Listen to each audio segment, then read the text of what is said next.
what we have here is another museum project, also known as a work in progress. Not finished yet, but I did drive it, and it's exciting to drive it.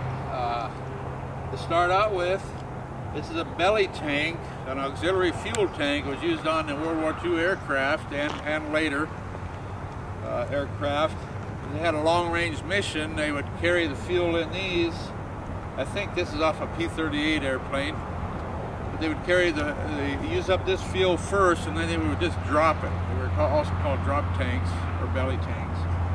And the natives, especially in the Pacific, like to find these that the airplanes dropped and make boats out of them. But right after World War II, the hot rodders decided this would make super race cars and started building them to set land speed records on Bonneville salt flats.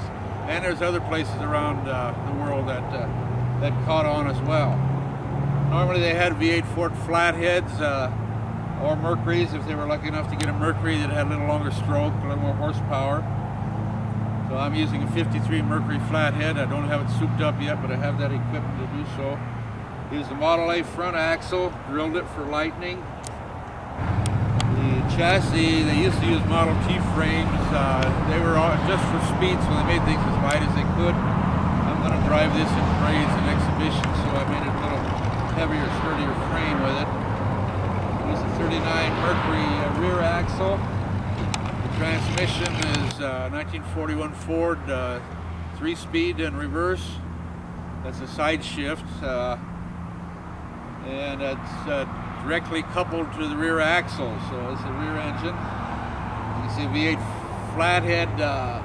2 of the exhaust ports went into one, so there's only 3 pipes coming out of each side of the engine. The steering box is out of a 1951 Ford F5 truck that I drove as a boy.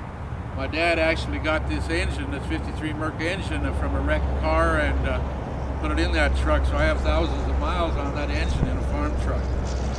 Anyhow, I made the disc hubcaps to cut down on wind resistance. I may do them on the inside of the front wheels as well, which some of them did, but I made those from discarded traffic signs, highway signs. What else can I tell you about it? We had a push bar in there on the salt flat. They didn't use a starter or a generator. They just, like I say, they lightened up everything as they could because they were all out for speed. Just a straight 5 miles out and 5 miles back. So push bar there. Hydraulic brakes just on the rear axle. So this was the fuel filler for the airplane. I think we're going to leave this on just for interest's sake and nostalgia. Somebody kind of polished this out a little more than they should have, but it said no step here. That was on the airplane. You didn't want to be stepping on that. And I'm going to make another little shield here, like back where my head would be, and I'll have a tachometer and an airspeed indicator here, and then just run a pitot tube like an airplane for speedometer. So I think that's it for now. Well, next time you see it, we'll be running up down the road.